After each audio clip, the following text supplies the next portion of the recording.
mills, in the monuments, avenues, to make sure that we can count on that, as well as have the ability to switch something over should an incident happen, and we're working like in the major road. We can have all of those properties still be in service very quickly. Would it be fair to say that we've talked about Henrico's really quick response and effective response to the water crisis that happened earlier this year? Would you attribute that to the fact that there's been kind of this consistent maintenance of the or monitoring the rate increases to provide that revenue? That is correct. Those proactive and continual rate increases have helped us be not only resilient but sustainable in the services that we provide and the infrastructure that we take care of. Does that also go into the countywide efforts to get people onto to water as opposed to well and septic? Yes, ma'am. So, as part of this rate increase, we are putting many dollars towards maintenance, but also to infill, which is the expansion of our system to help residents on well and septic, as well as money towards renewing our infrastructure. And I see to year-to-date 2025, even though all of 2024, we had 374 water main breaks, 2025 to date here at the beginning of April, 207 already. Yes, ma'am, and a lot of that is due to the water crisis and having empty pipes, a lot of cold air in those pipes, and then moderately warmer water being pushed through those pipes very, very quickly to recharge the system to serve our residents. So another jurisdiction's failure to maintain theirs increased the expense or what we needed to do on ours to maintain water for our residents. Yes, ma'am. And then the last set of data that was pulled was just, curiosity, I think, as far as consumers of water, and I recognize that there is some there are some privacy concerns, but as far as the top 10 consumers of water in the county, it seems as a large user are multifamily residences. And could you explain a little bit more about that? Apartment complexes, a lot of major developments, major housing developments that tend to use a lot of water. So it's one of the one category of our larger customers. The other is pharmaceuticals, food and beverage, hospitals, and there's only one in that list that is a data center. And if you'll allow, I'll answer another question that may come up, Please do. Which is data centers only account for a half to 1 MGD. MGD is 1,000,000 gallons per day out of our 30 to 40 that is used in the county on a daily basis. So 30 to 40 million gallons. Data centers only account for 500,000 to 1,000,000 gallons at the most. Don't go too far. Once I want to go back here. Once Ms. Roundtree is finished, don't go too far from the data centers. And in fact, I think it was a Richmonder.com article yesterday I saw that said that that it's comparable to a large office building. Is that fair? Is that accurate? Do you agree with that? It is these days, and so we've spoke about it in this forum before, but they are not in any way like a big user of water for us.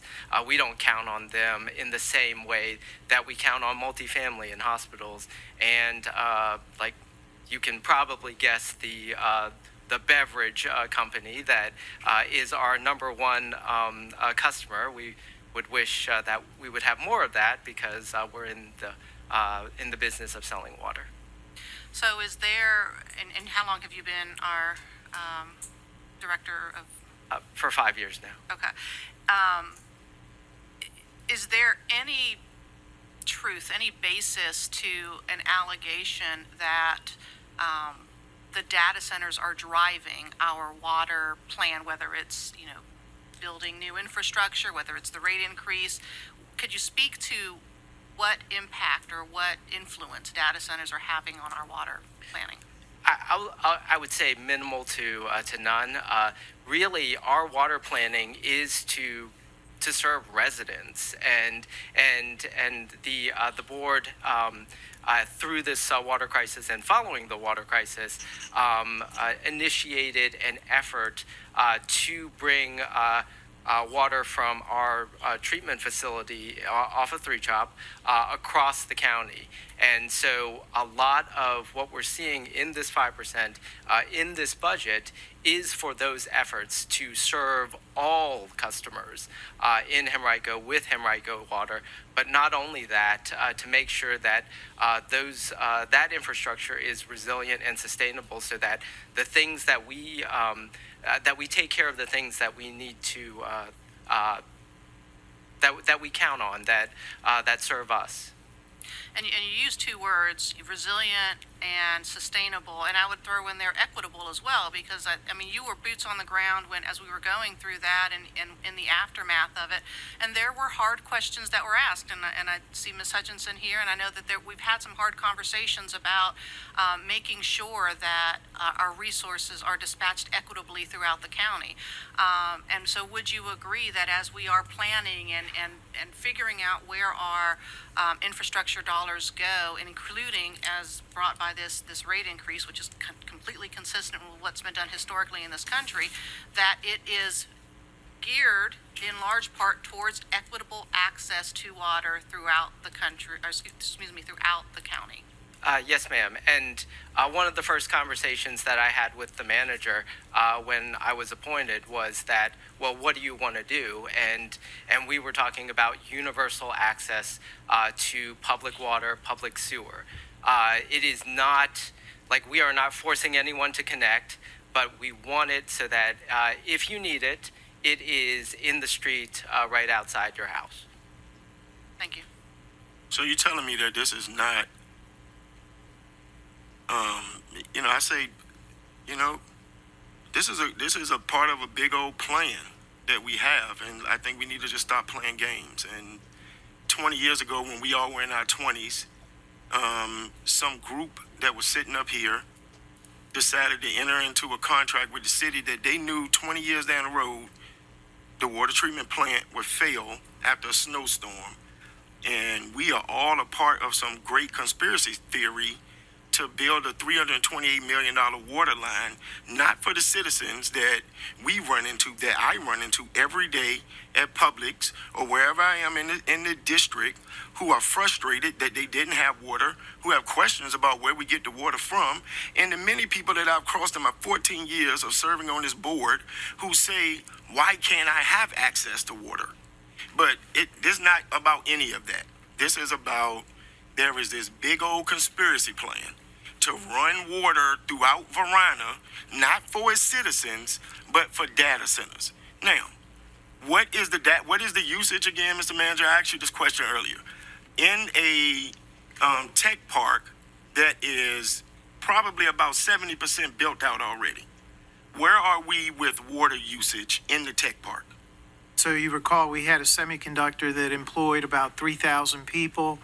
The county ran 10 MGD of capacity Yes, sir. for that one facility that serves all of White Oak. And right now, White Oak, the usage is 2 to 3 MGD. And we can get up to what? So we can get up to like 120, 130, based on all of our resources, including the recently completed Cops Creek Reservoir. All right, but at the capacity of where we are in the tech park and what else can go out there, we wouldn't get anywhere near 100. No, sir. But if we needed to get to 10, we can get there right now. Like, we don't need to spend $300 million. $328 million came up because the county manager, long-term planning, that's what we pay him for. Long-term planning, to come up with a short-term plan, a medium-term plan, a long-term plan. We still talking to the city of Richmond. We have a meeting next week with the city of Richmond to talk about the water treatment plant. And yes, I do get frustrated sometimes because the stuff that people continuously try to say about us is not true. So we're not trying to build a $328 million pipeline for water. We're not trying to raise the citizens' rate so that we can get water to data centers. Like, we don't care about our people. We've been doing this for a long time. We care about our people. We continue to care about our people. We want our people to have the best services possible. We're not sold out to no data center companies. Most of us up here don't even want them. And so it is frustrating to continuously see it and hear it.